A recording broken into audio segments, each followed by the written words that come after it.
So we have a question, Max, from Linda. Now we are in Chicago. Linda happens to be in Park Ridge, just kind of across the street, across Higgins Road from us. But we are federally licensed. We can help Americans all across the country and in its territories, Americans and green card holders. Hey, green card holders, there you go. Yep. And all throughout the United States and its territories. Linda from Park Ridge happens to be near our office. We're near O'Hare, for those of you in Peoria. Max, I'm turning 62 this year. Should I take Social Security now or should I wait? It's a fun question, Linda, isn't it? Well, Max, she could file at 62. Now, there's something that people get confused about. They say, well, if I don't file at 62 every year, I get an 8% raise for waiting. Yeah. But it's not quite true between 62 and your full retirement age. For a lot of folks, full retirement age might be 67. Right. Everybody's a little different.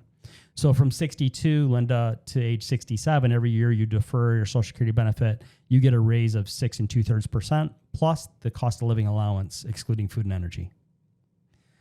Could be good to wait, huh, Max? Not to file at 62. I'd say most times it is better to wait. Now, trying to get people to actually do that, it's a whole different ball game, isn't it, Scott? It's like, I don't mean to turn the tables like, well, I'm 53 and I'm getting into it where I'm almost our target audience. You're getting But I was going to say, it's almost like, I don't want to talk down to people, but it's almost like when you're a little kid and you don't want to brush your teeth. It's exactly what it is. But you don't want them to fall out, right? When you get older, you figure out you don't want them to fall out. And for some reason, even with healthcare getting better and people's life expectancies, kids being born today's kids' life expectancies are 120 plus, people still think they're going to die in their 70s or really early. So they'll say, well, my dad died at 79. How was his health? Oh, he's a chain smoker. He drank a bottle of whiskey every day. Yep.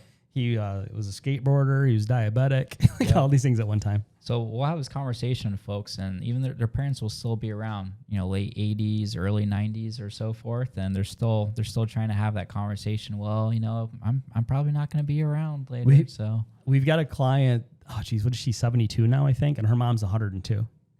And you asked the 102-year-old to say, hey, when you were 62, did you think you'd be 102? No, I did not. Yep. I thought, 85, Yeah. I was reading a statistic today, and for, sorry, I'm going to say sorry, Scott, preface it with this. Oh, no.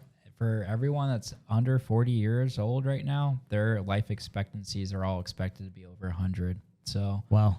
Yep. So that's not unlikely. Yeah. We have a number of folks that are past 100. We have somebody, at least one client past 100. We encounter folks all the time. Most folks come to see us. They start with us typically between 55 and 70 years of age. Now we do have younger. We do have much older.